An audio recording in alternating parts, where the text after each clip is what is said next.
E abbiamo una richiesta da fare al Comune di avere finalmente un luogo di culto adatto, adatto come si deve per questa comunità che ha sempre collaborato, che ha sempre espresso il suo pensiero contro qualsiasi atto che mette in pericolo la società in cui viviamo.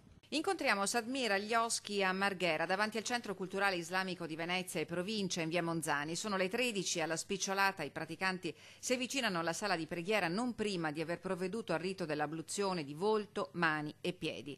Sono le ultime giornate di Ramadan, il periodo sacro dei musulmani dedicato al digiuno, alla preghiera, alla meditazione e all'autodisciplina. Nel veneziano la comunità è cresciuta numericamente, i luoghi di preghiera non sono più consoni ad accogliere tutti.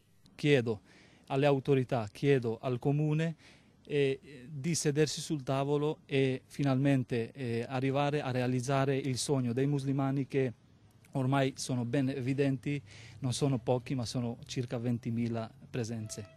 L'apertura alla comunità islamica rappresenterebbe la riappropriazione del glorioso passato di Venezia, antica porta d'Oriente, la ripresa di un dialogo per una convivenza basata su un'accoglienza scevra da pregiudizio e sospetto.